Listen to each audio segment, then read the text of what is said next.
Dear Endeavor community, welcome to our EndeavorLAB Demo Day. I am Claudia Duran, the Managing Director of Endeavor Miami, and your host for today. I'm very excited to be here and share this special afternoon with all of you. As many of you know, last year, Endeavor Miami launched our program, EndeavorLAB, a 2-month accelerator program for early-stage companies with a market-tested business model. This year's EndeavorLAB Cohort 2 is focused on Black entrepreneurs, and you'll meet them shortly. I would like to thank our sponsor, the Simpkins Family Foundation, and our community partners, the Center for Black Innovation, Lightship Capital, and PAG Law for your support.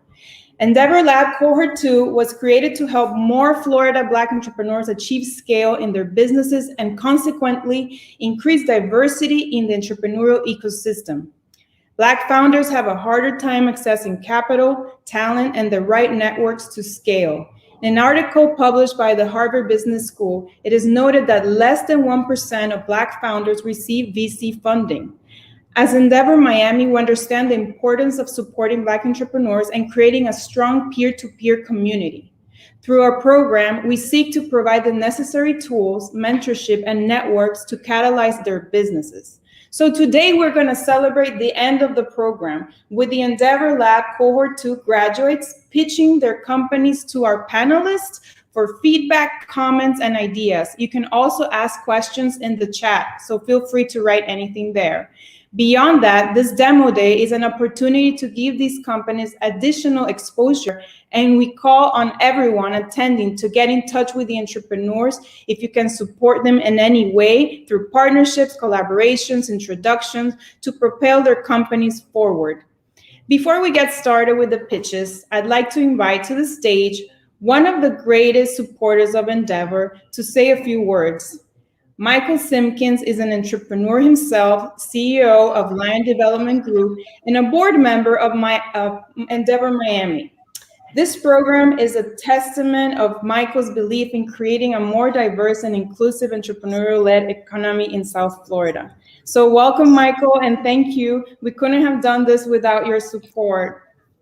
Hey, Claudia, thank you so much for those kind words, and congratulations to you and Andrea, Rebecca, and the whole Endeavor team for putting together such an amazing EndeavorLAB Cohort 2. Congratulations.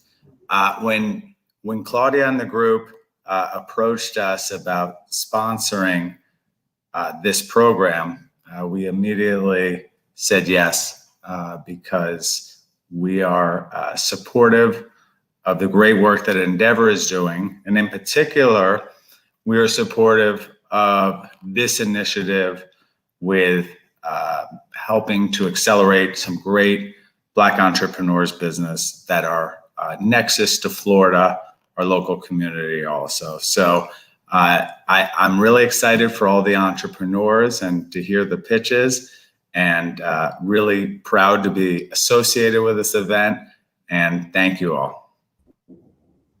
Michael, thank you so much for those kind words. Michael will also be a panelist today in today's event, so you'll be seeing more of him later after the pitches.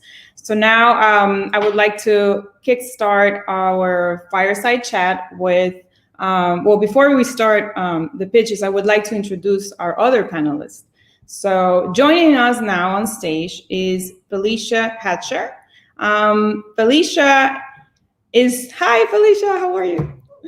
Felicia is on a mission to rid communities of innovation deserts by working with community leaders and government officials to create inclusive and diverse tech startup ecosystems as the co-founder of the Center of Innovation for Black Innovation. She's also an author, global sought-after speaker, and White House award-winning CEO. Wow, great achievements, Felicia. Congratulations and welcome. We also have as our second panelist, Brian Burkeen. Brian is an Endeavor entrepreneur, Endeavor Louisville board member, and general partner at Lightship Capital, the $50 million Cincinnati-based VC firm dedicated to backing underrepresented entrepreneurs in the Midwest.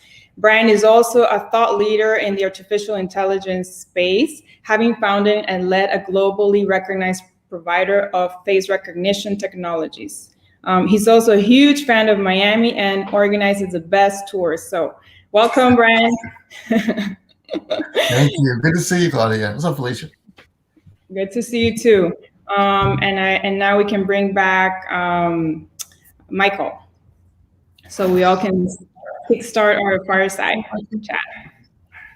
So Felicia, let's start with you in honor of our recent Women's Day celebration. Let's start. You have dedicated your career to diversity and inclusion within entrepreneurial ecosystems. So tell us what motivated you to want to dedicate your career to this mission? Sure. One, thank you so much for the invitation today. I'm excited for all the entrepreneurs that are part of the program. I can't wait to see what they have on later today. Hey, Brian. Hey. What kicked it off quickly? In a lot of ways, we created and we've been on a journey of creating all the things that we did not have. And so and that's really kind of fueled it.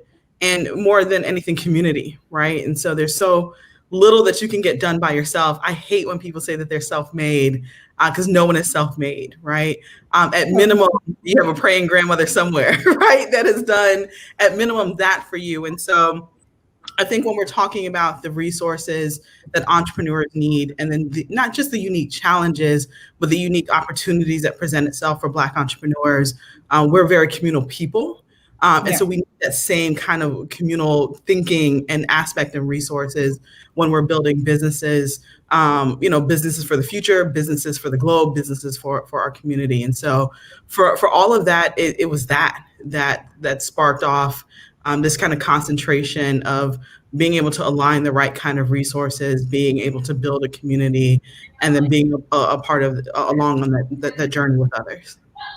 Yeah, and it's a great honor to be working with you, Felicia, in building this here in our community. So do you want to tell us a little bit about your key projects going forward for the next couple of years? Sure. You have so many. We started off with Code Fever and Black Tech Week. Center for Black Innovation is what we rebranded to recently, just to kind of fully encompass everything that we've done and what we want Black communities to represent. Like, we literally want Black communities to be known as a Center for Black Innovation. The same way that people go to a Belgrade looking for the top football players, we want people to be coming to our communities looking for some of the best talent and some of the best investments. So I think at minimum, it's rebranding our cities to be known as that and rebranding our communities. And so for us, it's that, the center in Overtown, we're doing a lot. And so we've brought on a research team because we're building out a research think tank with what we're doing so that there's more data that's there to make better informed decisions on how we support Black entrepreneurs. Our accelerator kicks off next month, led by Eric Gavin. Eric Gavin. I always want to call him Eric, our new senior program manager. And so we're excited to kind of formalize our entrepreneurial support as well. Our angel investor accreditation program is also kicking off, and we're thinking about, either pockets of wealth for Black communities or those that have high wage jobs that can be playing a bigger role in investing in Black entrepreneurs, but needed quite a bit of education. You think about the healthcare industry here, you think about the Caribbean community here as well, that are in, jobs as lawyers and accountants and in healthcare that can and should be investing in startups, but don't know how, right? And so creating that opportunity and those spaces for them to be able to do so. Those are some of the things that are coming out of the center that we're really excited about what we're doing here in Miami, and then in some other cities with our partnership with NBC Universal. That is great, and that's a lot of projects, and I hope everybody can really connect with Felicia and the Center for Black Innovation, so you all follow the accelerator and all the different projects in Overtown, and maybe when the doors are open, we can all visit you. Yeah. Thank you, Felicia. Brian, you had a great career now on a journey from founder to funder. So tell us, how was your transition from entrepreneur to investor? How has that been? This job's way easier.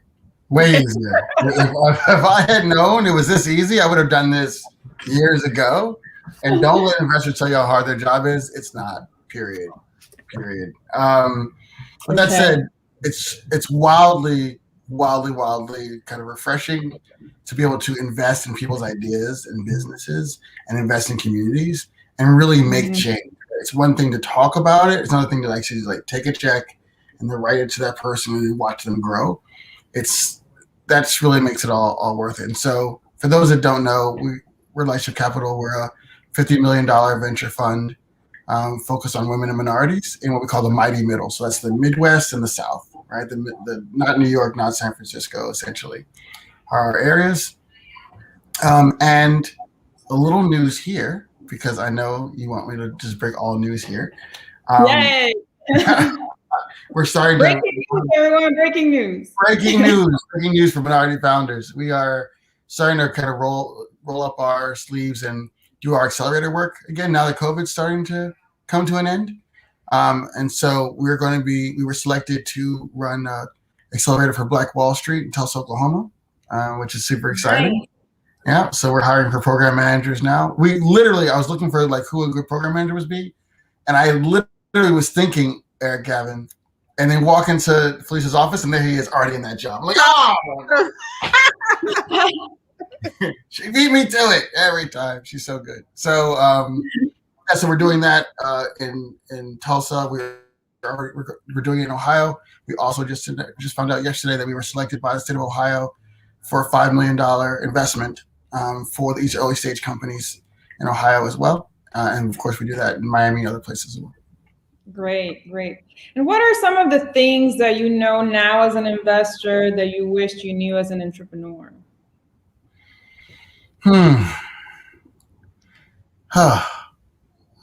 Names of rounds don't matter. Valuations don't really matter. It's more about ownership. It's more about connection. If they really love you, they can find a way to make it work. But convincing someone who doesn't love you to make it work is nearly impossible. And so I would really try to balance my time, I think, that way. Okay. Yeah. Don't go into a bad relationship. No. Find true love. Find true love. Exactly. Good.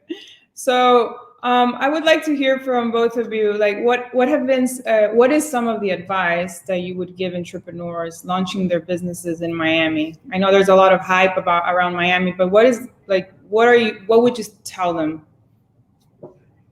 Like either if they're deciding to move here or move their operations here, what would be your advice? You want to go first, Brian? No. So for those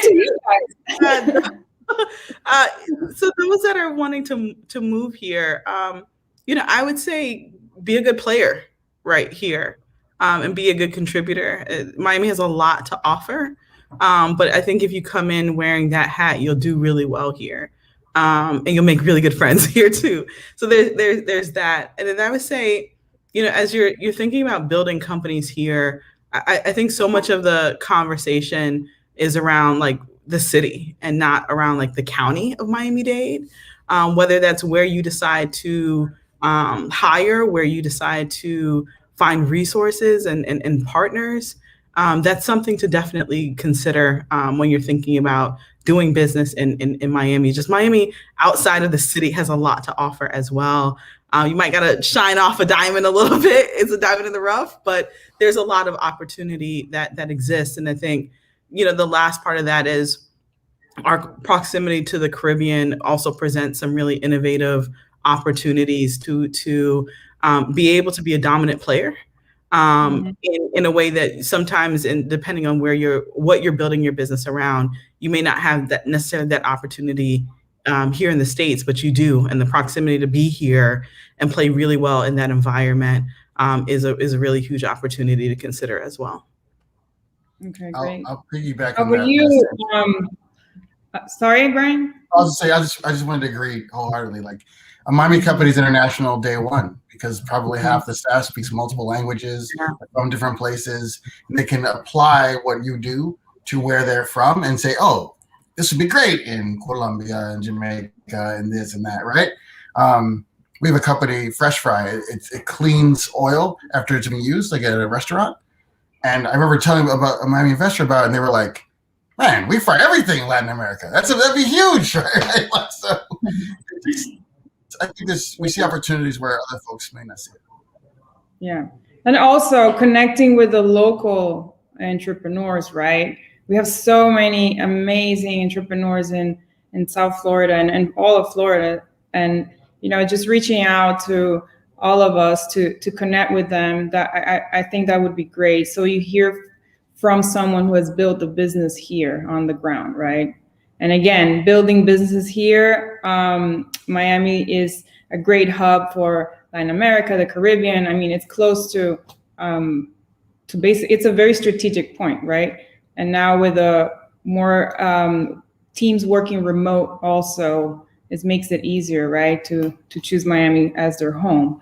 But going back to the entrepreneurs that have gone through the accelerator, and I know you are both going to do accelerator to support more entrepreneurs. What advice would you give the startups and those early stage companies that are really thinking about their growth strategies, how to raise capital? The group here they have prepared so well. They've worked really hard with their mentors, and they prepared their pitches for today. What advice would you give them going out of this, for the coming years to come? It's all about relationships, right?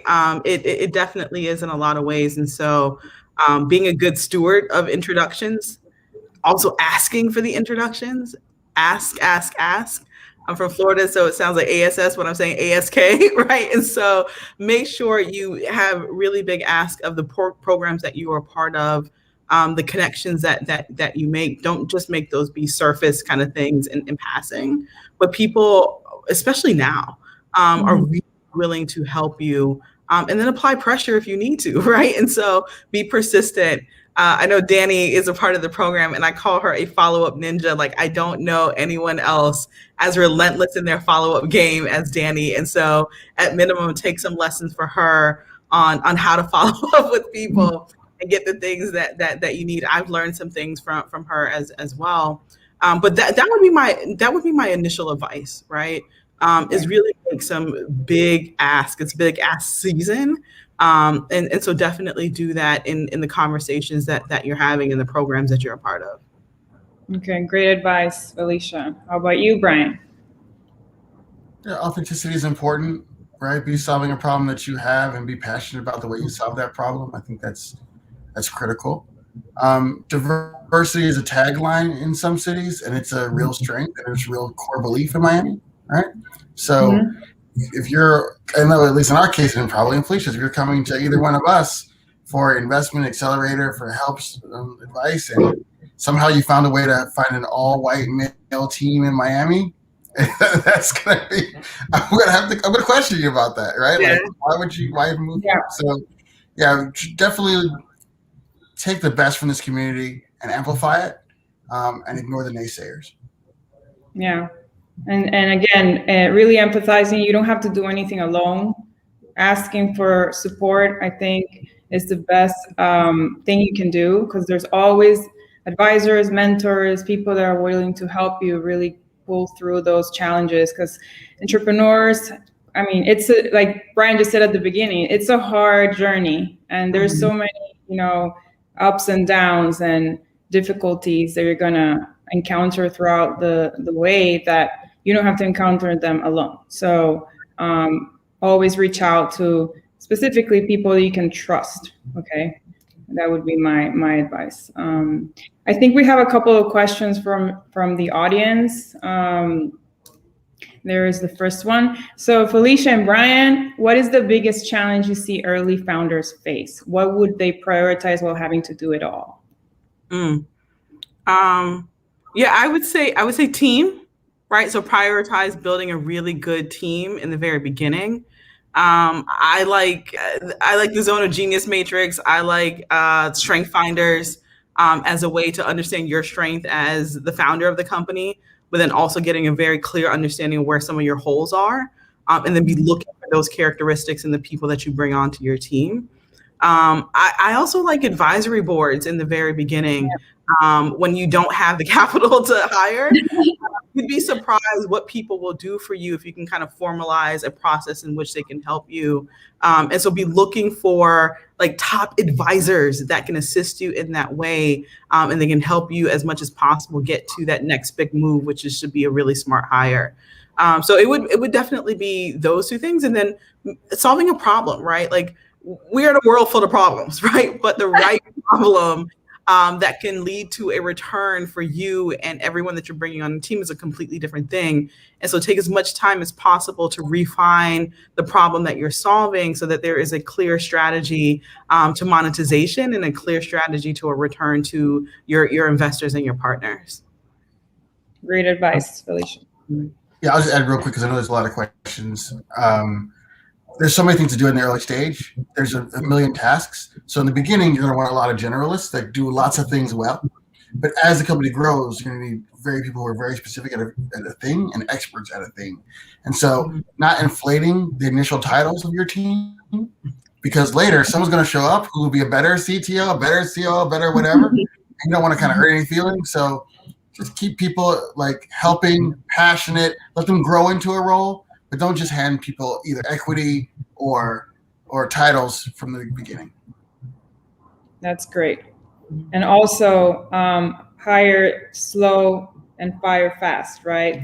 Especially my when you He fired me. So. Everybody can get it.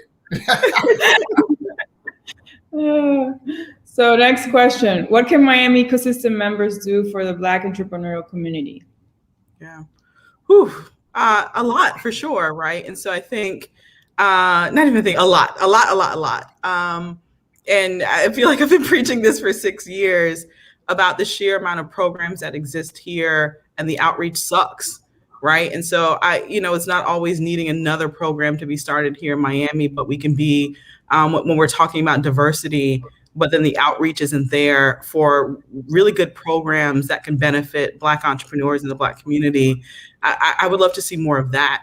And I would love to see more of that come from a very authentic place as well, right? And so, we have a lot of churches here in Miami. They're some of the largest landowners in Miami, but then there are also places that convene entrepreneurs that don't ever get any of like the startup outreach or the email that could also share that with their community. You have the Urban League and the NAACP and SCORE, and these are places oftentimes that Black entrepreneurs go to as their first point of trying to figure out, like, even if they can test an idea. And these places are often left out of any startup Miami conversations, resource sharing too. So I think we can be thinking much broader about like, hey, our Facebook group is limited, or our Facebook posts are limited based off of the same people that we see all the time. But what if we take it one step further and reach out to people that we normally don't see or interface with in order to really, truly talk about diversity and have diversity in our programs and our resources? Yeah, and shine a light on them so people can know who they are, right? And bring them into our community and embrace them, right? Right. Well, two-way street, right? So bring them into the community, but then go into those communities as well is the smart and responsible way to do it. Correct. That's true. I think, two answers: hire and wire. Let's not leave that out. Like those are all really, really important things. Take a chance on minority founders, and if that's the least you do, that is meaningful. That is absolutely meaningful. And then the second answer is, I think Endeavor did a great job with this, right? So you have Michael Simpkins, who supported this programming financially. He's amazing. Obviously not Black American, but cares a lot about these issues. Like people like that have to find a way to work with Endeavors, right? We have all this skill set, all these mentors, all this ability to create change for folks. And then you guys came to members of the Black community and said, okay, well, how do we do it right? Like getting that help and being open and vulnerable enough to say, hey, Brian, hey, Felicia, like, where should we be asking? What question? Who should we be talking to, right? And putting all three of those groups together ended up being, I think, a really transformational experience. Yes, thank you so much for participating once again, Felicia and Brian. This has been great. And so with no further ado, I would love to start the pitches. So let's welcome back Michael to join us. And then I would also like to take the opportunity to introduce our moderator, Rebecca Negro Rocha, who has been managing the accelerator and knows very well all of the entrepreneurs that have participated in this cohort. So welcome, Rebecca. Thanks, Claudia. And so now we're gonna begin our pitch to all of the audience here with us. So thank you and stay tuned. Awesome. Hey guys, good to see you, everyone. Good to see you again. So this is going to be super fun. So just for everyone to know, each company will have 4 minutes to pitch and then 4 minutes to chat with our lovely panelists. And so to get started, I'd love to invite to the stage DeCarlos Garrison, the co-founder and co-CEO of BandPay. Hey, DeCarlos. How y'all doing? Can you hear me? How you doing, Brian? Hey, Felicia. Hey, how are you? Hello. All right, DeCarlos, whenever you're ready, okay? Thank you. Let me share my screen.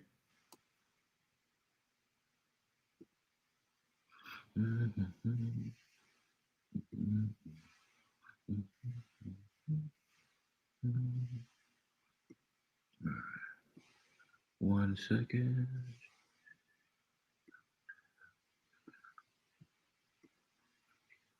Can you see my screen? Not yet. It's loading.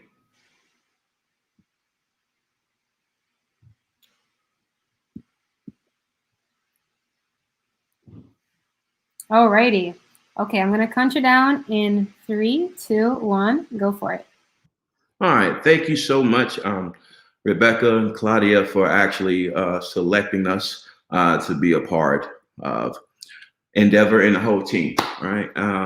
So I'm DeCarlos Garrison, and let me tell you a story about BandPay. I want to help even the playing field in the music business. So as we begin to do a deep dive into the many issues in the music business, we found out payments kept coming up, right? So I even found myself telling stories about how I would show up to shows and the promoter would tell great tales on why he don't have my money at sound check, right? And then as we continue to build out the platform, my co-founder Gleb would always talk about how he spends so much time chasing down payments. And then as we continue to do the research, the more and more this theme kept searching up chasing payments or not getting what you pay for. Introducing BandPay, an automated agreement and payment processing for project-based work. Now, freelancers and small business are still handling project-based payments manually. They are still emailing, following up with text messages and phone calls, coming up with ways, passive-aggressive ways to get paid, hoping that the money is in their account before the next bill is due. Hard to budget on a maybe. True, I got more fans than the average man, but if you don't move your feet, then I don't eat. Andre 3000. No one is combining transferring money with project agreements. BandPay gives our project doers and requesters the ability to take the structure of a marketplace and the ease of a payment app that works both online as well as offline transactions. BandPay automated agreement and payment processing for project-based work. Our project link allows you to turn any digital interaction to an opportunity to get a project request by placing a link in your email signature, Facebook ads, and all your social media profile. Turn those leads into agreements, then into paid clients. With our milestone payment schedule, aka payday, you can budget your life accordingly. Our business model is very simple. We charge 8% transaction fee or $10, whatever greater. And we also are a Stripe verified partner. Now, we all want to look beyond and be international, but we must start home first. So however, there's 30 million small business in the US. and more than 53 million freelancers ranging from general contractors, home builders, event planning, social media influencers, and music creators, just to name a few.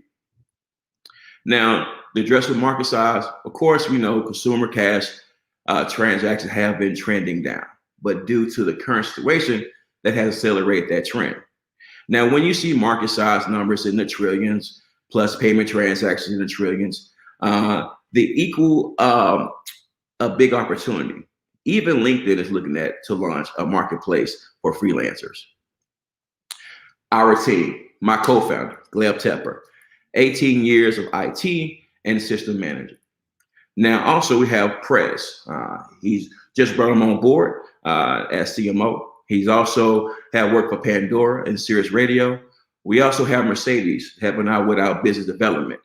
She had worked at labels like Bad Boy and Epic Records. And also me, DeCarlos, 25 years in the music business, from management to radio to marketing. Now, funding, we're looking to bring key leadership roles on board and advance our AI and machine learning within our platform. I want to say thank y'all again so much for your time. And I'm DeCarlos Garrison. Thanks to Carlos. So now we're going to bring back a panelist to have a little chat with you, okay? In about 5 minutes.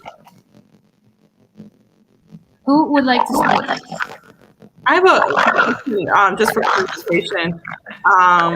You started off talking about kind of like music and being a payment process for the music industry, and then talking about freelancers overall.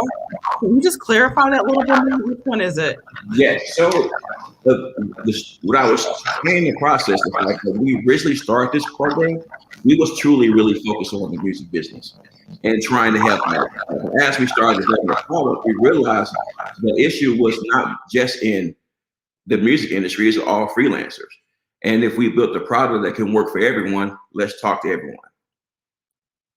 So then what's the difference between this and like an Upwork that does have a contract process? It also holds money in escrow. Talk to me a little bit about what the difference is. Definitely. So with Upwork, which is a great platform, but you kind of really stuck into that particular market space. You really can't go further than that.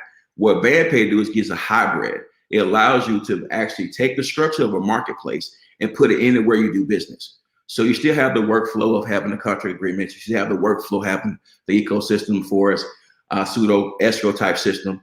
But you also have accountability and transparency. I have a question about the growth. So because you've a ton of experience, you've lived this problem, you kind of know it inside and out. How do you convince enough people? How do you find them? How do you get them on the platform? What are your kind of strategies for growth?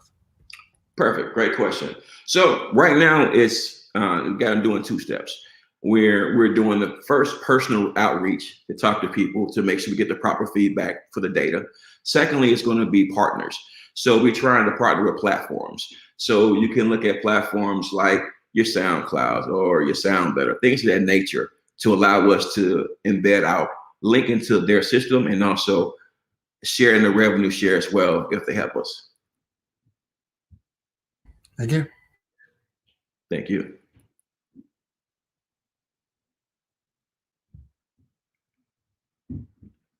I believe you was muted, Michael. I didn't hear the question.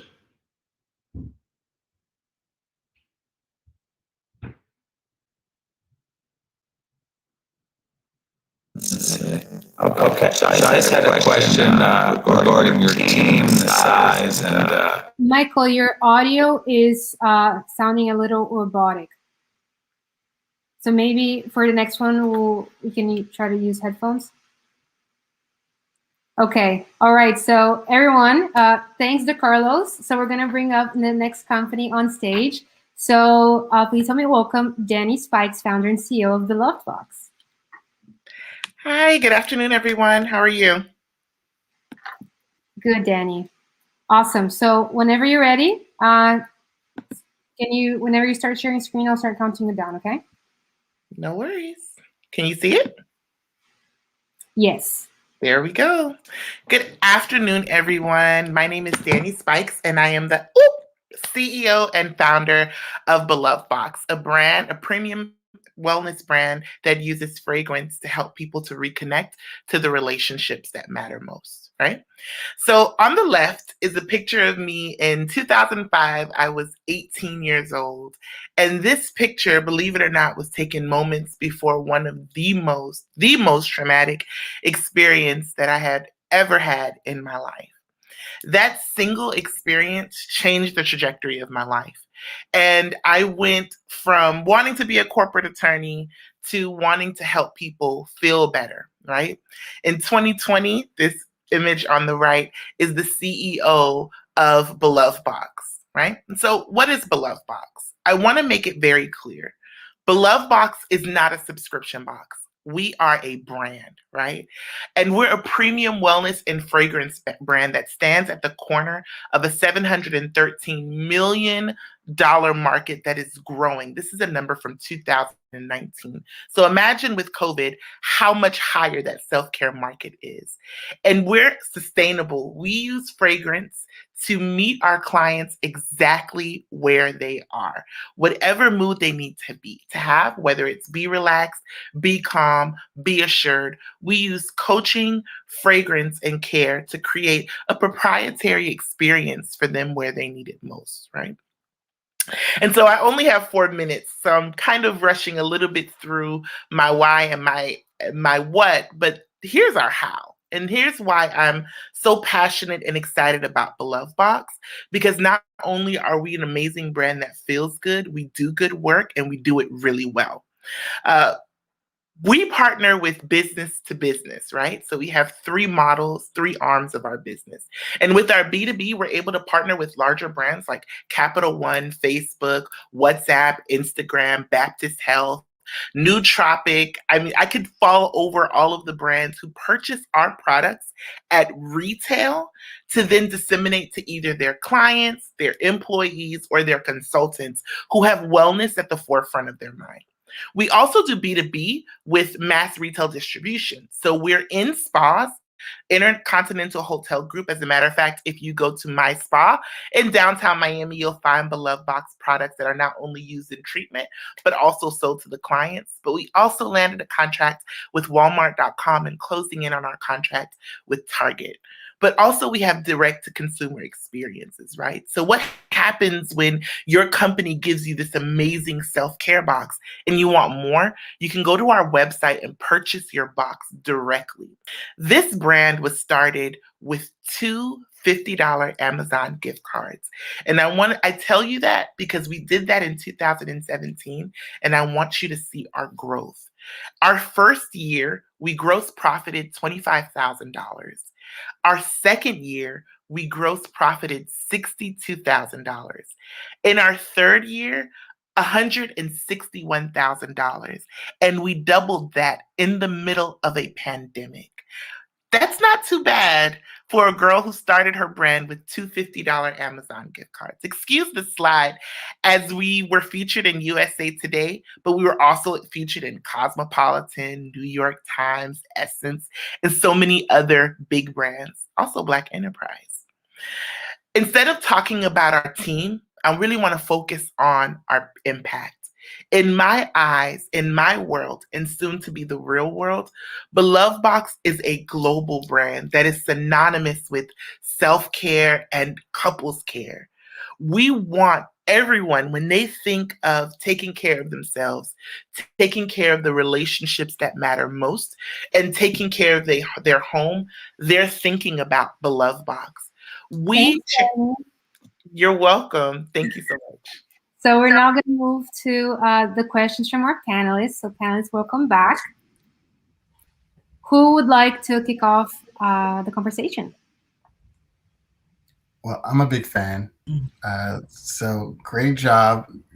I think it drives home the fact that you have the 2 Amazon gift cards to this, right? And kind of what amazing Black founders can do with so little. If you give them $1,000, $1 million, like the growth is exponential, right? Just give them a better place to start. I mean, I know Goldman Sachs put out some paperwork this week about the impact of Black women in investing in them and why they're doing what they're doing. So I say all that to say, as it comes back to you, what is it that you need at this point, Danny? Like, what are the things that could take you from where you are now, right, to a stratospheric level? Yeah, 2 direct asks. We're looking for a $500,000 investment. Because oftentimes when people look at our chart, they see you went from 62,000 to 161,000. What happened? We received a $15,000 angel investment that year. $15,000 got us from 62,000 to 161,000. So we're asking for 500,000, and also a direct ask to Michael Simpkins is that we need space. We are growing and scaling in the middle of a pandemic. And I know that he's passionate about Black founders. He's passionate about Black entrepreneurship. And so we need, in addition to money, space so that we can grow out our brand in a safe, sustainable way. So those are the 2 things at the forefront of our minds that we're asking for today.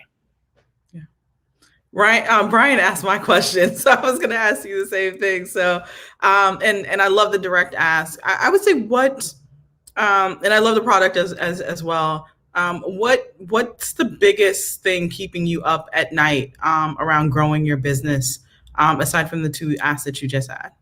Yeah, the biggest thing is that we have huge opportunities. I mean, you're talking about a brand that started with $50 that's worked with people like Peloton, right? Mm-hmm. But the biggest issue with minority companies is that being able to handle those big contracts. And right now where we are, I'm grateful and we've done really well. If you visit belovedbox.com and use promo code LOVE, you can see the work and the diligence that we've put into the product and the brand. But right now it's being able to take advantage of those wholesale discounts, being able to tackle the world and really do our message in a profound and impactful way. We're at that point where we need that investment. So that's the biggest thing, and the space keeping us up at night.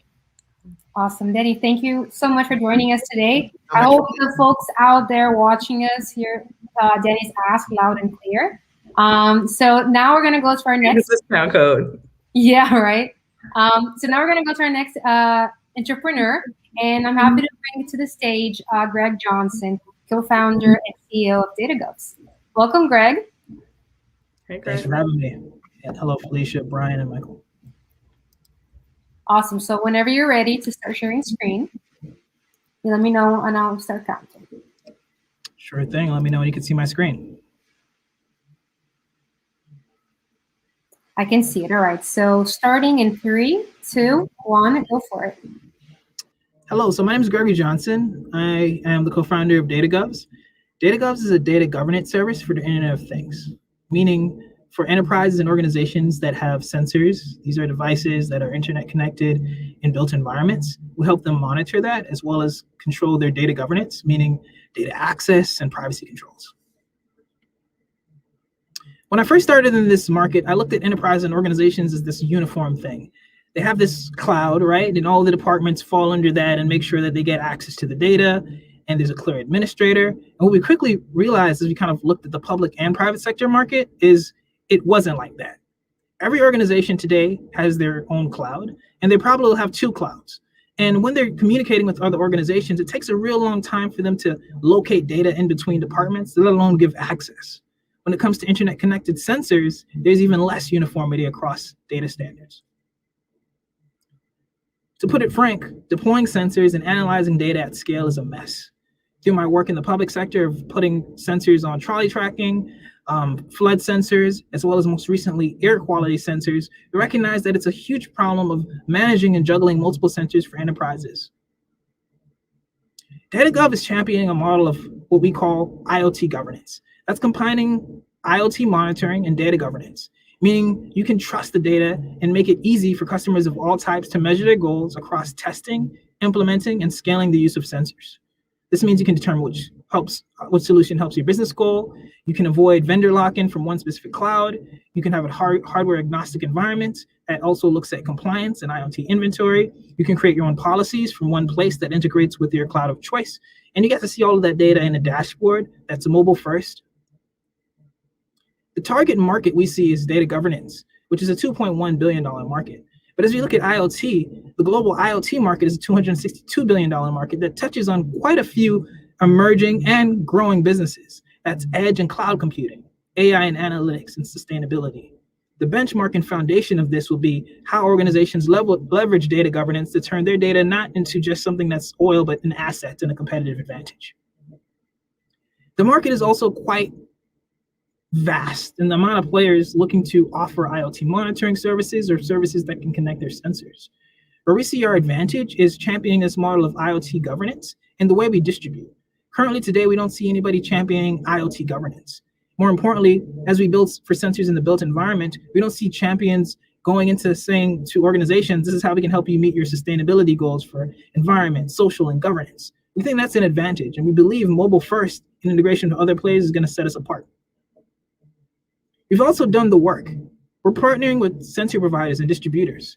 We're looking at governments across municipal, county, federal, to do partnerships with them to get this work on their platforms. Today, we've landed City of Miami as a customer, and they're leveraging our environment to check air monitoring sensors across public transit, meaning the mayor to the CIO to the data scientist all has the same access to the same type of data. We also have a strong founding team. I have a background at Microsoft, Stanford, as well as working with 2 organizations as startups that had multi-million-dollar exits. My co-founder, Goma, has worked at Costco and Comcast and picked up Swift in its first year of release and is an expert in iOS and Android development. Right now, we've raised the pre-seed just in the month of founding, which is in February, of $125K non-dilutive, and we've landed a 4K MRR with our first customer. We plan to sell in buckets. So we see data portals, data collection, and data stats as all buckets. And we hope to connect multiple devices and help organizations scale their use of sensors as well as govern their data. My ask of you today is we're looking to raise a seed round of $570K in the next 6 months to hire a team of 4 full-time staff to flesh out the platform, build it out, as well as scale with a current pipeline of people that want to become partners and customers. Greg. Awesome. Now we're going to bring back our panelists. All right, I'm just going to throw the ball to Felicia first to get started. I've always gone first on this, by the way. It's Brian's turn. No. Okay, you know what? No, I got a question. Greg, can you talk us through your distribution model just a little bit more? Yeah, sure.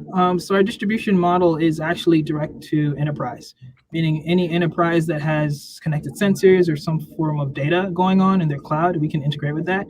Right now, we're starting with Microsoft Azure and Google Cloud, but we also have a separate model where we recognize some customers want to be able to shop for sensors. So we've looked at vetted sensor providers and we provide that list to some of our customers. And based on which they want to buy, we then connect it to kind of our platform. So there's a lot going on with UN sustainability goals right now, where investors and organizations, governments are trying to all focus on those and see if they can get to a healthier planet. And so what relationship do you guys have to those goals? And do you think you can use that as a competitive advantage? Yes. Outside of being mobile first, helping organizations with their ESG goals is super important to us. As we've worked with cities as kind of as partners, what we've noticed is first, getting the data is not the hard. It's not the hard part. It's once you have the data, what do you do in insights and actions? So what we're looking to do as we put out more sensors is figure out ways to get from insights to action. We haven't figured out where that fits in, but what we've been testing out is models where we ask immediately, what's your goal? Before they even buy the sensor, what's the goal? And then, okay, what's the goal in data? And as they buy the sensors, being able to walk them through from start to finish, the end goal, and leveraging data to help them become what we call data resilient. Thank you. Awesome. Thanks, Greg. So now we're going to be going to our next participant. So please help me welcome Shakia Kegler, founder and CEO of Gavier. Hello. Hello, Shakia. You ready? Yes, ma'am. Let me pull this up.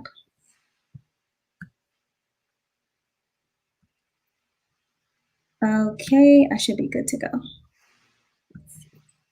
Perfect. All right. Can I count you down? Yes. 3, 2, 1. Go for it. State and local governments spend more than $1.7 trillion on products and services annually. And set-aside programs require some of these funds to be spent with women and minority-owned businesses. But governments are failing to meet their supplier diversity goals due to lack of business participation. Hi, my name is Shakia Kegler. I am a Navy veteran who has purchased supplies, a business owner who has sold supplies, and the founder and CEO of EndeavorLAB. So the question becomes, why aren't small businesses participating? Because the current processes are paper extensive, or it requires the use of multiple non-friendly platforms that don't communicate.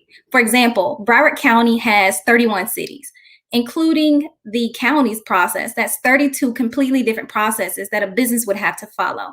And as a result, businesses are opting out and only receiving 57 cents for every dollar that they could potentially earn. So EndeavorLAB is a business-to-government marketplace that is designed to simplify public procurement and streamline this process to make it more equitable and inclusive. Our cloud-based solution transformed this fractured marketplace into a digital unified ecosystem that allows government agencies to digitize and streamline their processes, while businesses benefit from the ability to create one profile, one time, to get registered, certified, and bid on opportunities with multiple government agencies. This can be done in less than 10 minutes. And in addition to being easy, it's also affordable because we operate utilizing a freemium business model that upgrades to subscription packages and government and contracts with government agencies. So we mitigate the risk of long government sales cycle by pricing our products below competitive bidding thresholds, and future upgrades will allow us to tap into transaction fees with small transaction fees through the process. The GovTech industry is a $99.8 billion industry that is supported by over 90,000 government entities. Our goal by 2022 is to gain 0.3% of this market with an average software fee of $11,000 annually. And this puts us at $3.3 million for that year. In addition to solve a problem like this, you really need a team directly at the intersection of government and technology. As you can see, we have a team of four that has experience working in local government, selling to local government, developing complex technology solutions, and also working directly with government agencies to look over diversity studies. So as you see, we are literally GovTech. And going to market, we're focused on leveraging the strength of our team, but also developing partnerships with organizations that certify businesses like the NMSDC, or integrating with existing procurement solutions to make this process seamless and frictionless for small businesses to take advantage of. So since starting EndeavorLAB, we've made significant traction. We've conducted trainings for small businesses, working with the Urban League of Broward County. We've helped prime contractors like Siemens Mobility locate subcontractors for different contracting opportunities. We conducted 2 beta tests, one with the city of Miramar and the other one with Broward College.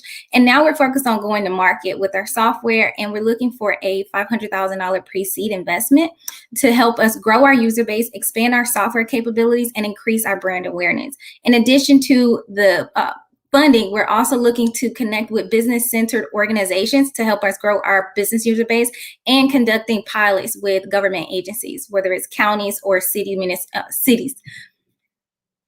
In closing, there have been significant calls to dismantle systemic racism in our institutions, and a number of entities have undergone disparity studies showing that they have consistently have goals that have been unmet.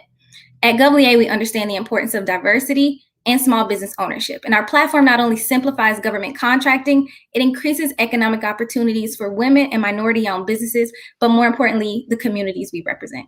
So thank you so much for this opportunity. And if anyone would like to connect with us, follow us on social media. Thanks, Shakia. Great job. You're able to get it all in. All right, welcome back. Welcome back. And this time I'll turn it to Brian. I was going to see you and go to her first. That'd be great. Shakia, great job. Thank you. I have a question about the why on the government side. Are they trying to hit certain goals to be in compliance? Are they trying to just do a good thing? Like when someone comes to you and says, oh my God, like this is it, you're really helping us. What is it that they're coming to you for? Yes, so for agencies who have supplier diversity programs in place, there is a compliance component. And many of them go through those disparity studies showing that they're consistently not purchasing with minority and women-owned businesses. So that's why they implement those goals. And then they also have another component of it where they have to directly purchase from them, but also, through good faith efforts, working with prime contractors through subcontracting opportunities, and they're just not meeting the goal. So it's really a compliance aspect of it. There are tools and solutions that they're currently using, but the piece that's really missing, and you guys really hit on it during the fireside chat, is that engagement aspect of it. Being able to communicate with these communities, no one's doing that, and that's a difference in what we're looking to do. We're providing a management aspect, but also that engagement component. So, great presentation as well. I love what you do. Two quick questions, right? And so, on how does this compare or is complementary to like a bid speed or bid search? There's a lot of them, right, that are out there. So talk to us a little bit about that. And then I have a follow-up question. Yes, thank you for that question, because we always get compared to like the other procurement solutions, which initially that is how, the idea of EndeavorLAB started. I was just like, we should do everything in one space. But realizing that agencies are married to their existing solutions, it's hard to say, hey, leave them to come with us, So what we decided to do is focus on integrating with those type of solutions. So the bid speeds, like we have an integration right now with a e-procurement solution called Procure Now. We haven't completely launched it yet, but I'm definitely sharing it right now. But either way, so we integrate with those existing solutions, so that way businesses are updated on those opportunities within the platform as well. But the platform really focuses on simplifying that registration and that certification process, and just being able to simplify that sourcing aspect to make it easier for businesses and agencies to find these diverse businesses. And then my other question is, government is notoriously hard to work with, right? They just make it, to my personal opinion, make things overly complicated. And so on the customer acquisition side of working with local government, what is your process on that side? Yeah, so honestly, this was, because it's a new solution, it was really just throwing like something at the wall. So now we found a really good space in terms of being so new, is actually having that justification for doing work with us by doing those pilot programs. And those pilot programs really help. So for agencies who are looking to institute new and innovative ways to get into the space, our entry point has been, having discussions about pilot programs, but also because we price below the micro purchasing threshold, it's easier for us to get on a call with them and talk about the work that we're doing, because we don't have to compete in a sense for the contracts if we go that route. Awesome. Thanks, Shakia. Great job. And thanks, panelists, for the questions. So now we're going to move on to our next entrepreneur. So welcome to the stage, Daniel Sylvester, founder and CEO of HopperFit. Hey, thank you. Can you hear me? Yeah, I can. Can you hear me? I can hear you great. Awesome. So whenever you're ready, let me know and we'll get started. Let me share my screen.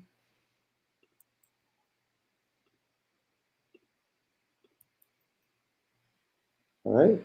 Can you see my screen? Yes, I can. So I'm going to count you down in 3, 2, 1. Go for it. All right. Hey, everybody. I'm Daniel Sylvester. I'm the tech founder of HopperFit. Right. We are an app where you can get everything you need to stay healthy, so you can reach your fitness goals and have the blank that you deserve. I will give you guys a second just to fill in that blank, right? Because it's different for everybody. All right. COVID hit us hard. Right. Consumers have been staying at home, working from home. And being inactive for months on end is the hardest time to get motivated to go out and be active and healthy again, right? And small businesses have mandated to shut down, and even with COVID easing and vaccinations, right, consumers are still a little skeptical about going out and acquiring their services. What we do is source local small businesses to provide a holistic fitness experience, right? We have gyms, trainers, meal providers, and wellness centers who offer non-cosmetic spa treatments. As a business, you come onto our platform and we provide everything that you need to build your business, maintain your business, and also reach new clientele. For consumers, we offer a customizable fitness experience, right? That includes coaching, meal plans, and recovery, because you need all of these working in sync to be healthy, right? If you're not working out, I'm pretty sure it's really easy for you to go and get some unhealthy food, right? Like mobile stretch therapy, there's some trainers that will come to your home, come to your job, come to your gym, wherever you want to meet them and stretch you out. Guaca Go, right? It's like they provide fresh avocados and put all the toppings on it that you want, right? Chipotle style. And Cryo Sweet, they give cryotherapy, right? Athletes love this. I love this. It feels great after you do it. So these are just some examples of the partners that we have in our community. As a partner, right, you're going to pay for a SaaS subscription. Our subscriptions range from free up to $45. And our most popular subscription is the $15 per month model. As a consumer, we're going to talk you with hopper experiences, right? Fitness packages with enough hops for you to do exactly what you need to do in that experience. So you get your hops, you use these hops as credit to go to any of the fitness providers that we have on our community and acquire the services.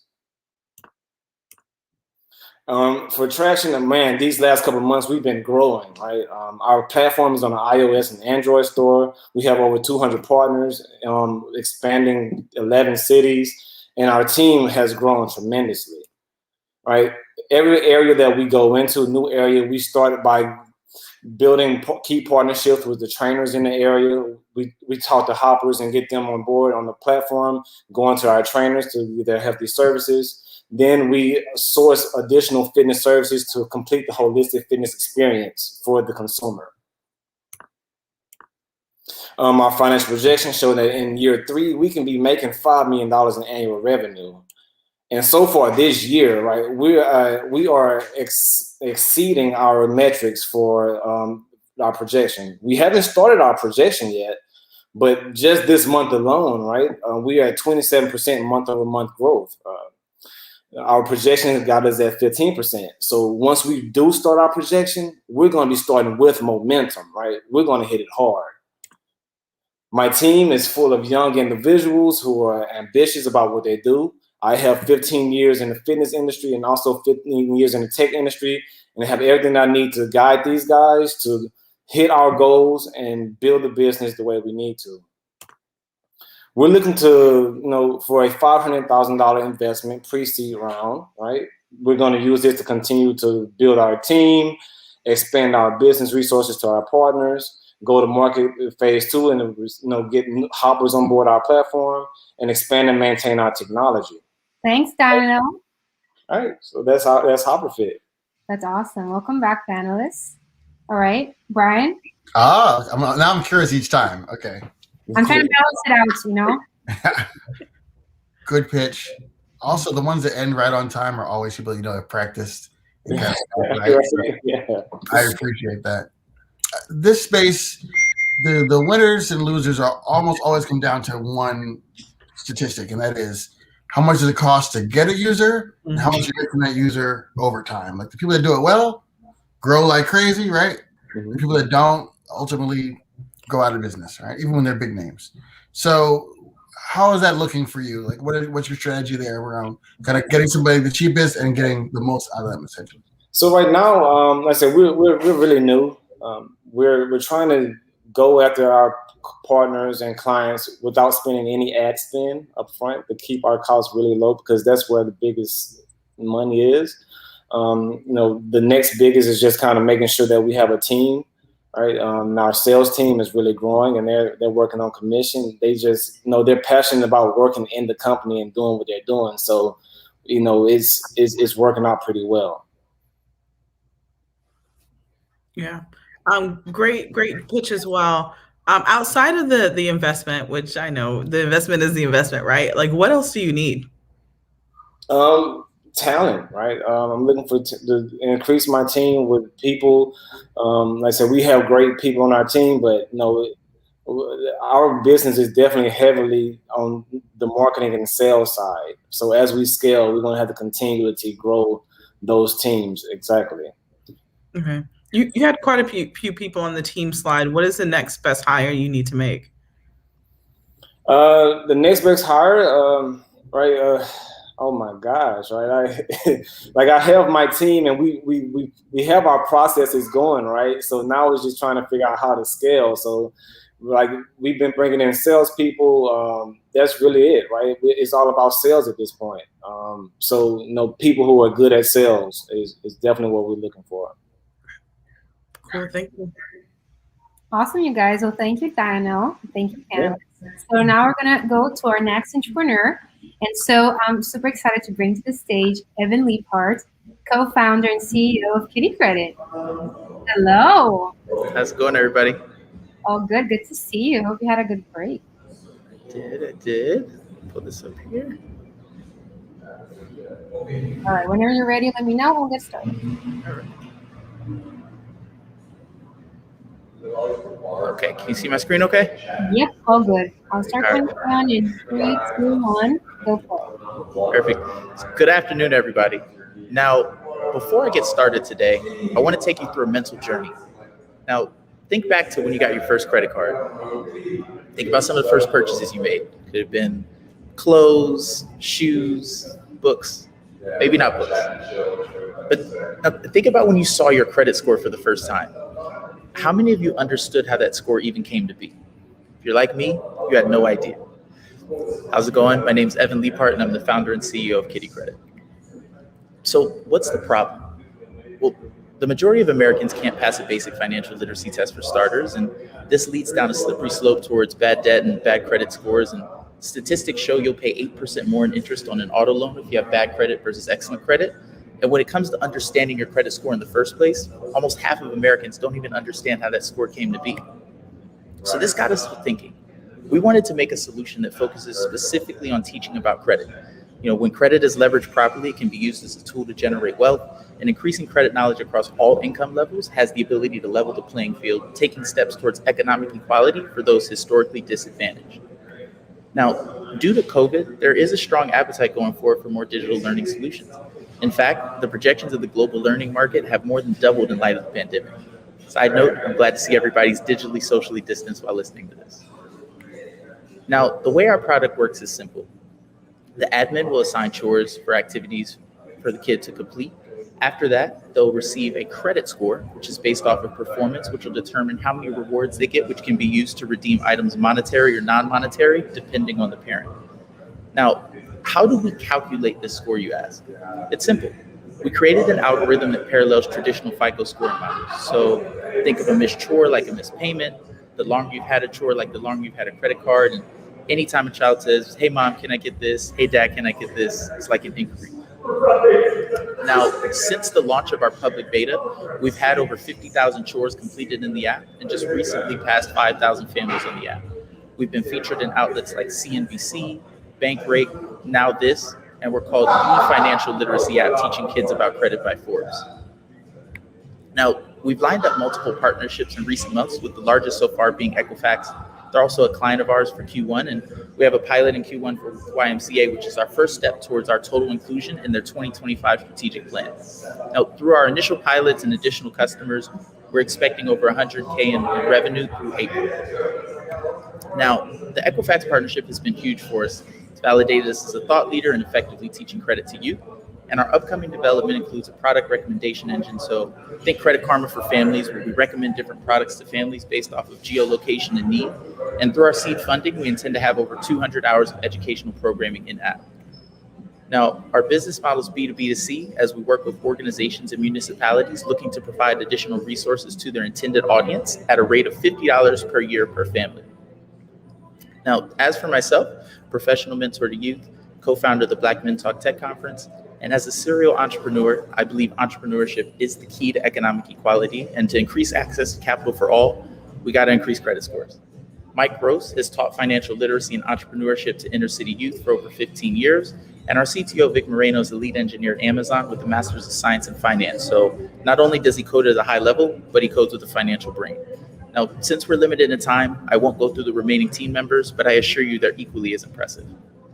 Now, we're currently raising our $1.5 million seed round, where we have over half committed, and notable investors in the round such as Miami Heat legend Dwayne Wade and Monique Eidlet, managing partner at Rain VC, who currently co-stars on the show Undercover Billionaire. And as we're raising this on a $6 million pre-money safe with a 20% discount. I thank you all for your time, ladies and gentlemen. Again, my name is Evan Leapart, and this is Kitty Credit. Great job. I love how you always finish right on time. Okay, who would like to get started? I'll give you guys the option. One really great presentation. I need this for my 7-year-old because she's a Target problem already and an Amazon problem. It's really bad. I got you. I would love to learn just a little bit more around the early age range of the app, like 4, 5, 6. Like why is that important to this in comparison to when people usually start caring about credit? Yep. So what we're trying to do is create a parallel universe essentially between solid foundational habits and then what creates a solid credit score. I'm always saying we don't need a 7-year-old to instinctively understand what FICO is, but we want to create this fundamental aha moment. So when an 18-year-old's like, oh man, I missed my car payment. That's like when I didn't make my bed that day, right? So if you really look at how FICO is the score comes to be, there is a parallel universe towards how we're creating this score, right? So it's like the more chores you have to, it's like your credit mix. There's small factors of credit that we just don't understand. At least I didn't growing up. Like I would close my oldest credit card and I just realized I destroyed my average age of accounts. So now I'm saying, okay, well, I've had this chore for longer, so I know it's better for my score. And then what we are trying to do is redefine how we think of the word chore, right? So it doesn't have to be something like do the dishes. It could be hug your mom, hug your dad, right? So just positive reinforcement is what we're trying to do. And that's how we feel we can start at age 4. We're not trying to make 4-year-olds shovel snow. I haven't sold on the market the problem, your solution of it, you as a founder. Tell me a little bit about the exit opportunity. So if someone comes in and fills out the rest of this round and puts in $750,000, let's say, how do they exit? Yep. So for one, we have a strong relationship with the credit bureaus now, with Equifax in particular. Our initial pitch decks, that was the exit strategy, not the entry strategy. And so we're ahead of the ball game there. Where we see us taking it is in 2 different ways. So potentially an acquisition with, a credit monitoring service that's already out there or one of the bureaus. But Kitty Credit for us has always been phase 1. It's intended for kids ages 4 to 12. We plan to build out a product that's for teens and first-time credit users, where we eventually want to issue our own credit card using an education-based approval process. And then if you take those products together, that's a credit education ecosystem that you can then replicate in different countries where credit is new or non-existent. So that's essentially our North Star vision. Excellent. Thanks so much, Evan. Thank you. Take care. So now we're going to bring our next presenter. So welcome to the stage, Mercy and Zikor, founder and CEO of Rendiet. Oh, no, it's me. It's you. It's right. And Miss, I'm so sorry. No, it's okay. Let me redo myself. Welcome to the stage, Tara Miles, founder and CEO of Koki. Hi, everyone. Okay, so let me share. You ready? Yes, I'm ready. Off your pitch. Are you kidding me? I'm going crazy. Okay. Yes, I'm ready. Okay, I'm going to count you down. 3, 2, 1. Great. Hi, everyone. My name is Tiara Miles, and I'm the founder and CEO of Koki. So I want everyone to imagine a world where you never had to cook dinner again. No more stressing about what you're going to eat, annoying trips to the grocery store, or a sink full of dirty pots and pans. Instead,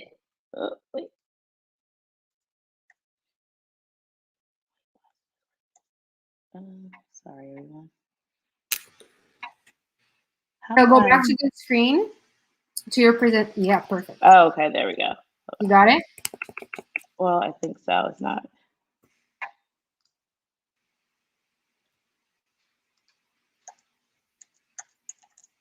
No. How do I control it? Sorry, I know we practiced this. No, you're good. We can see your screen. I can see my screen, but I can't control my screen. Okay, go back to stop sharing screen. Okay. And then we'll do it again. Okay.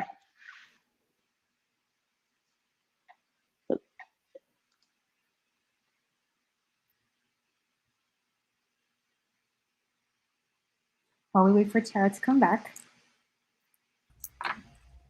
Well, thank you for joining me. Good to hang out. Yeah. Yeah, we're hanging out for a second here. So any thoughts on the pitches so far? Well, I would say, yeah, pitch has been very good. The crowd and the comments have been very good. So folks watching at home, keep the comments coming. We can see them. Yeah. Inform some of our questions as well. So please make sure you leave information in the comments. Mm-hmm. Thanks for the, what's the word, like the shout outs to people in the comments, because they're doing an A+ work here, keeping the conversation going. They are. All right, Tiara, let's try again. I'm back. Yes. Okay. All right. So let's try to share screen and let's see what happens. Okay.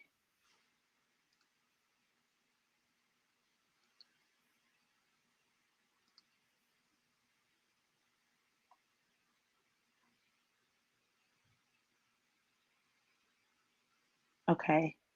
Do you see my screen now? Not yet. This has to be a joke. No. Okay. Okay. Okay, so I can see it. Let me see if I can control it. Okay, perfect. All right. Perfect. Sorry, everyone. Thank you. Guys, we're doing this. We're doing this. We're doing Okay. Okay. All right. So y'all know who I am, so I'm just gonna jump right back in. All right. Just so go go back for to imagining. Okay. 3, 2, 1, go for it. Okay, perfect. Imagine a life where you never had to cook dinner again. No more stressing about what you're going to eat, going to the grocery store, or cleaning oh crap, I'm gonna start over again. Okay, hi everybody. Imagine you never had to cook dinner again. No more stressing about what you're going to eat, annoying trips to the grocery store, or a sink full of dirty dishes. Instead, you are cuddling on the couch. You get to work out, play with your kids, or better yet, eat dinner with your family every single night, stress-free. The problem is that American families spend just 37 minutes of quality time together per day. Yet we spend 9 to 12 hours a week on the meal planning process.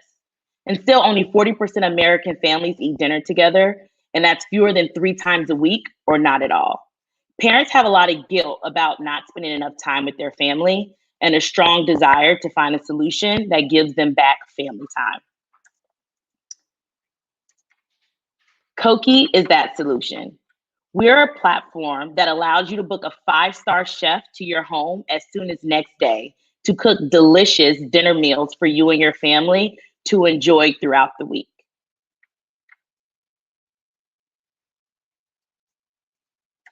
Koki is the best solution because we've designed our business for families. We're the only service where you can book a chef to your home who fully prepares all of your meals using fresh organic ingredients. And the best part is we clean the kitchen and we don't require you to have a subscription with us. So to book Koki is super easy. You go online and you request your chef. Koki then pairs your order with the chef. We supply the ingredients. Your chef completes your meal experience in your home, and then Koki handles paying your chef directly. And so we target busy parents and young professionals. So those who have a household income of at least $150,000. And these individuals really want to spend time on the things that matter most with the people that matter most to them. And so let's talk opportunity. There are 79 million families across the United States. 63% of them feel that it's easier to order in food than it is to go out and eat with their family. And when they do order out, 34% of them spend at least $50 on food. And so we have a $755 billion opportunity here with Koki. And so Koki is powered by an awesome team. We have 10 years of experience in sales, marketing, as well as operations, and we're still growing. The team today has been able to acquire and retain 21 awesome chefs in the local market, all of which have at least 10 years of culinary experience, go through vetted background checks, and work with Koki on average of 2 to 3 months. Our average customer over a 12-month period would spend about $2,200 with Koki. And currently our customers are booking our service every week or every 2 weeks. And the biggest piece I want you to walk away with is how sticky Koki is. 75% of new users book Koki a second time. They love us. And so, as far as projections, over the next 2 years, we are projecting that we're going to get to $4,200 new orders, and a team of 300 chefs. And that's going to be us launching in 2 additional cities at half capacity, but doubling our capacity here in South Florida. And so I'm currently raising $500,000 pre-seed round to be able to grow our team, as well as increase our marketing and get a location here for distribution of our ingredients for customers. Thank you. Great job. I want to order cookie tonight. Awesome, you guys. Welcome back. Who wants to get started? I'm going to start this time because I'm so excited about signing up. We've talked about this forever. So this group, the $150,000 or more group, their why is clearly time, right? They say, I'm sure they say all the time that time is very important. What are the other reasons for signing up for your service for that particular group? They think it's different than other groups. Yes. So a lot of our customers actually have special needs. So they'll have like a gluten-free allergy. They're vegan, vegetarian. A lot of them will tell us that, sometimes you just get bored in the kitchen and you want to, have someone else come in with something new. I think a lot of people have their go-to dishes and they're just tired of cooking the same stuff over and over again, right? You'll go to the grocery store, stock the fridge, and it's like, but I don't want to cook anything that I just bought. And we hear that story over and over again. We also get a lot of new moms actually who, whether they have a scheduled C-section or they know they're going to have the child, they just need a little extra help in the kitchen. And so it's great. They'll actually book a chef up for like 4 or 5 weeks, knowing that, they won't have as much time to cook for their family. Thank you. Yeah. I'm smiling because I'm a Koki customer. I literally have Koki on my refrigerator right now because it helps me with these 2 kids that I have. And so I love your presentation. Thanks for sticking with it as well. And my question to you is, you mentioned not having subscription as almost like a plus. Why is that and why not? So the goal is to roll out subscription. The reason we haven't, I guess the reason I saw it as a positive is I know a lot of people, at least our customers, they don't really like being locked into something. So we didn't want our pricing, our service to only be contingent upon if you have a subscription with us. So we like the idea that if you need us this particular week, you can book Koki, but if you don't, we're not charging you. So you kind of can come in and out. But we do realize that we have customers that do want a subscription. And so we're actually being forced to I know you. And so we're going to have to roll that. I didn't think people would want that, but there are so many people that are like, I want my chef every week. I want it to be easily just charge me. And so we're realizing we need to launch subscription. Yeah, I imagine it would increase the lifetime value of the customer. You kind of just said it, showing up every week. But I just wanted to, you said no, Brian? No, I love it. I'm agreeing, but you're like, take my money, just charge me more. I was like, I don't want to have to think about my kids' food, but no, I love it. I was just curious from my experience, and then seeing that you actually mentioned hey, we don't charge as a positive kind of selling of this. I was just curious as to why, or if there was at some point you plan on rolling that out to just kind of acquire customers over the long term, much easier for you. Oh, for sure. And I think operationally, it helps us with scale, right? We know what's coming in. And I think it makes things easier for our customers who already know they want their chef locked in on a day to not have to do with the back and forth. So I agree. I know Rebecca's here with the hook, but I just want to say really quickly, you restarting and doing a great job is so important, and you do such an amazing job. And we all can learn from that experience. Yeah. It's not always going to go right at the beginning, but when you finish with grace, it goes a long way. Mm-hmm. You did a great job. I'm so happy. Great. Thank you. Thanks, Sarah. Alrighty, so we're going to the next entrepreneur. So I'm going to call on stage Mercy Zicker, founder and CEO of Run Diet. Hey, Mercy. Hi, how everyone? How are you? Good. Excited for your presentation. So you let me know and we'll get started. Okay, great. Hold on.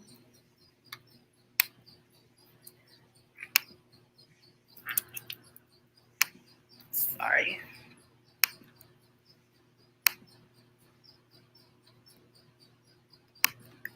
Okay, can you see my screen? No. Yes, we can. You can? Yeah. So just Whenever you put in present mode, and then we'll get started.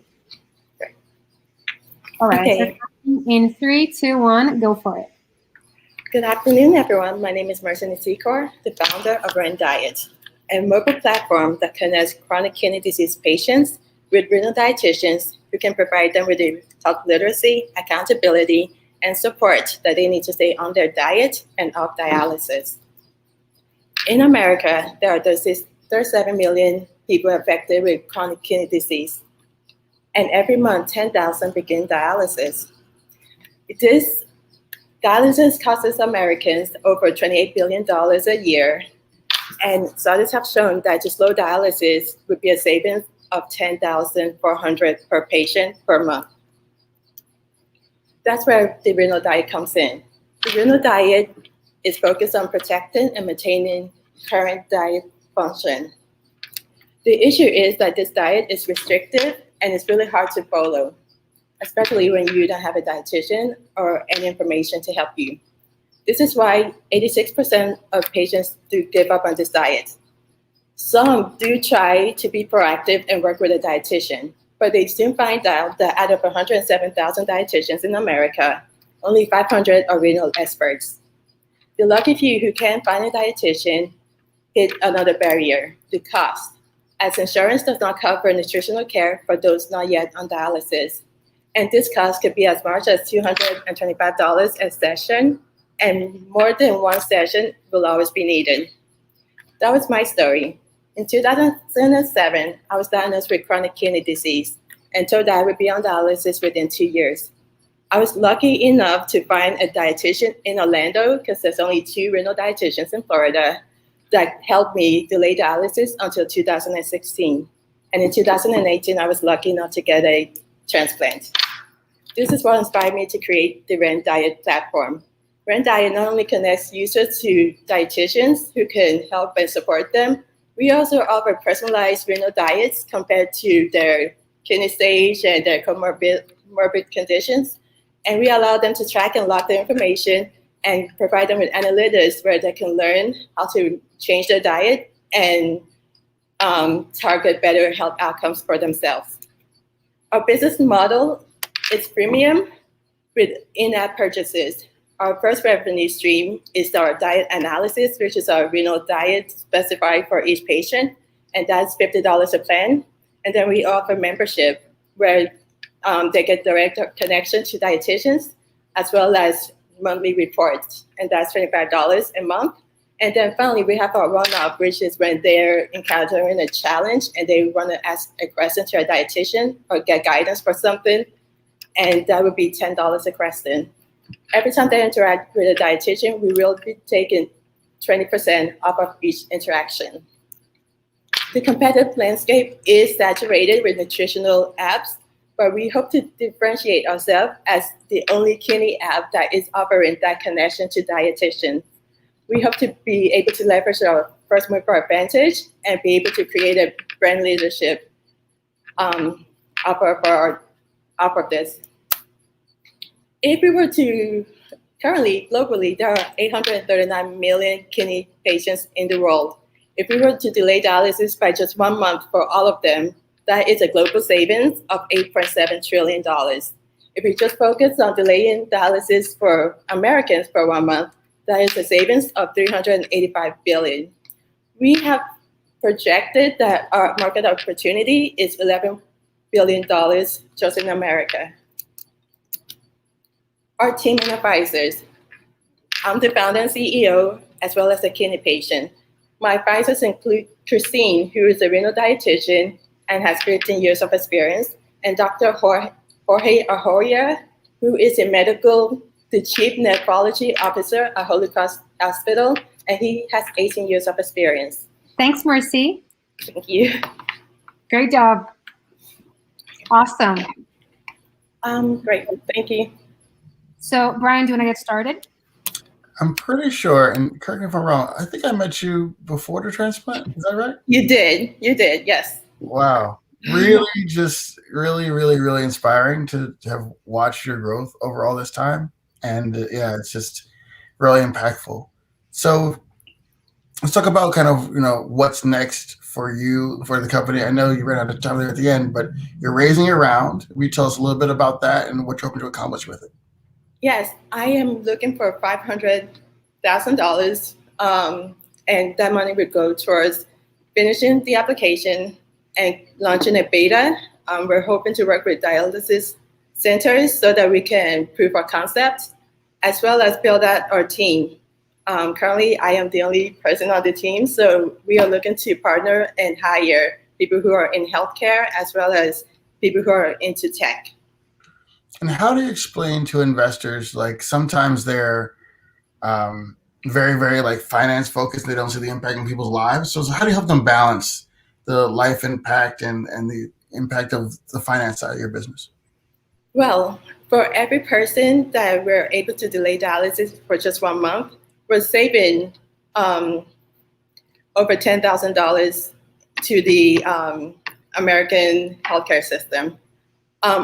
Beyond that is the large scale of people that do have kidney dialysis, that do have kidney disease. And with COVID-19, that number is actually increasing because the kidneys are one thing that COVID does attack along with the lungs. So we expect to see the number of people with kidney issues grow in the next few years. So that's one way, just the scale of the opportunity and just the savings. I don't see it being something that we're going to have to force people to use. I know people are already looking to use this. This is my second app that I created in this space, and the first one was top 25 within the first month I launched. So I think this would be even bigger because it really does help slow down the progression, and dialysis is something nobody wants to experience. Thanks, Mercy. I'm gonna have to cut us off. Sorry. Great job. And so now I would like to bring to the stage our next entrepreneur, Trina Harris, founder and CEO of Suite 110. Hi guys, let me share my screen. Alrighty.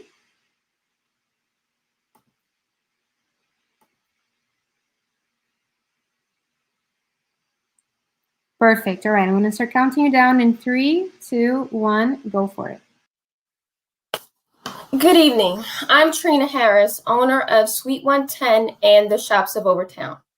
15 years ago, many people thought me and my husband were crazy for opening up a business in Overtown. Yes, crazy.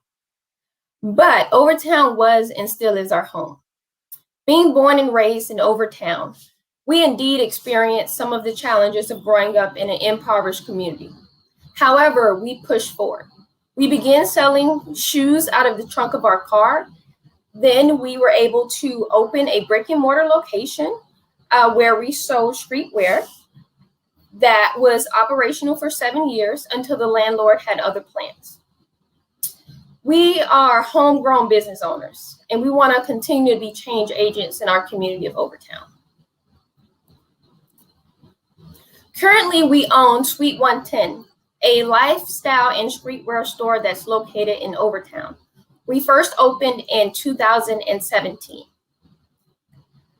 In 2019, we piloted a line of historic Overtown, Colored Town branded merchandise that increased our revenue by 50% in 2020. Now we see the opportunity to do something bigger. Unfortunately, our current location is located blocks away from the new activations like the Urban, which hosts over 600 people in a given weekend, and the amazing restaurant Red Rooster, who has a high-end clientele. Currently, there are no other spaces located in that entertainment area. There are a lot of vacant lots, and there is an unutilized pedestrian mall. So many of the developers are still in the process of creating their plans. Thousands of tourists, these are some potential locations that we're interested in that are high traffic areas and where the action is going to be in Overtown. And some of the action is already happening. Thousands of tourists and visitors are leaving the community of Overtown without souvenirs, mementos, and additional experiences of our culture. The Shops of Overtown plan to create an outdoor retail hub for locals and tourists to experience the culture and history in a deeper level. The Shops of Overtown intends to create, own and operate outdoor kiosk units, and then expand to leasing additional kiosk units to other local business owners. We project at the bare minimum $5,000 customers in our first year. We're hoping to launch this May with having our first kiosk in operation near the entertainment district. With an average customer spending about $50 each customer, we estimate to receive an income of $250,000 in our first year of revenue. And then once we expand to lease out additional kiosk units, for each additional kiosk, we estimate approximately $15,000 to $20,000 in additional revenue each year. So we expect our customer base to increase from 20 to 30% annually. We're looking for folks who are interested in bringing our vision to life. You have the opportunity to sponsor our expansion. This is a business smart decision for us because it's a low risk and it's a low cost opportunity for investment of $180,000. We are invested in the community, and I say we because it's both me and my husband. He's actually working in the store currently, so he wasn't able to be here. So invest in a homegrown business here in Overtown. We're expanding our brand and we're creating merchandise for our community to share our culture. Thanks, Trina. All right, so we're gonna go into questions now. Welcome back. So I think Felicia's having some technical issues with her camera, but she is here. So who would like to start with questions? Sure. Thank you. Great presentation, Trina. Quick question. Tell us a little bit more about, one, your digital marketing strategy, and then two, is there an e-commerce component to this, just kind of given what has happened to retail in the past year under COVID? So we are in the process of working on our digital marketing platform with an agency that we're connected with through Venture Cafe. We've seen, though, during COVID, we've seen an uptick in retail sales. We've seen that folks are interested in purchasing merchandise. Actually, we did pretty well in COVID, and that's why we're able to be in conversations of expanding. Right now, it's a lot of disposable income from our target clientele. So we are hoping to still be in the space to provide in-person retail opportunities, as many folks are staying away from large shopping centers and malls. They're wanting more open air outdoor venues to basically shop and to kind of fellowship with one another. You talked about two different kinds of customer, right? So you have the local pride, live here, maybe they're going to the urban, like, you know, experiencing that experience. And then you also have the visitor, right? Right now they're coming to the beach and they're not really always experiencing the fullness of our community. And then when they hear about Overtown and get there, they're like, oh, this is great, right? So how are you going to activate both those folks? Because they have similar whys, but they also act very differently because one's local and one might be here for a week. That's a great question. The thing is, I'm going to build off the history of Overtown. Overtown is known as a place that brought people together when folks couldn't go on the beach. And we're going to bridge that gap with the two populations by creating an experience of entertainment as well. So we plan to activate the spaces around us with creating some local, or have local live musicians that will be coming in to create a really exciting atmosphere that will be welcoming for both locals and tourists, that they can feel, everyone can feel connected and be a part of the Caribbean Afrocentric culture that we have here in Overtown. Thank you. All righty, Trina, thanks so much for joining us. So thank you. You guys, we're now going to go into our last pitch of the day. So she has a very strong, role here in wrapping everything up. So I'd love to welcome Renee Patterson, founder and CEO of Unified Hints Corporation. Hello, good afternoon, everyone. Hello. Hey, Renee. Good to see you. New setup. Okay.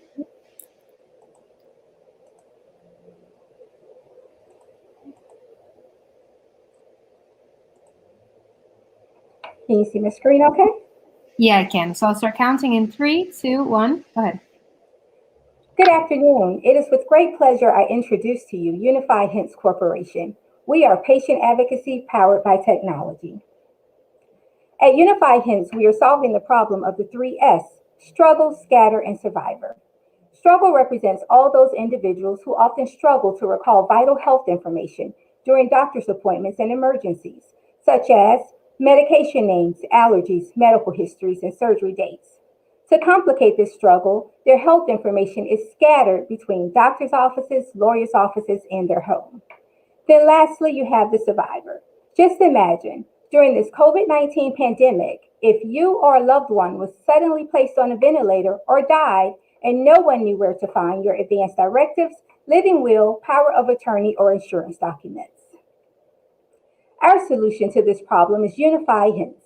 Unified Hints is a secure web application that allows you to easily store all of your vital health information and important documents in one secure location. All you have to do is collect all of your information and upload it into your Unified Hints account. The next time you have a doctor's appointment or an emergency, log into your secure account at any time to access and share information for you or a family member. Better yet, dial a PAL to help. We offer an affordable concierge service featuring PALs. PALs are your personal advocates and liaisons who will work with you one-to-one to collect, organize, and manage all of your information in your Unified Hints account. Our PALs are licensed healthcare professionals and board-certified advocates. In addition to our PALs concierge service, our web application's competitive advantages includes an easy-to-use design, 3 languages, unlimited storage of documents in our documents library, and family accounts. Our target market are the unsung heroes, caregivers. Caregivers includes anyone who cares for a senior parent, another adult relative with a chronic illness or disability, or their children. Currently, we sell direct to consumers in 4 subscription tiers. Our Silver and Silver Plus plans are designed for individuals and family members who are capable of managing their own Unified Hints account. Our Gold and Gold Plus plans are designed for individuals and family members who subscribe to our PALS concierge service. I am the visionary behind this team. I'm Renee Patterson, registered nurse, board-certified patient advocate, project management professional, and founder of Unified Hints. I am a native of Miami, Florida, and a graduate of the University of Miami School of Nursing, where I will be returning this summer to begin the PhD program.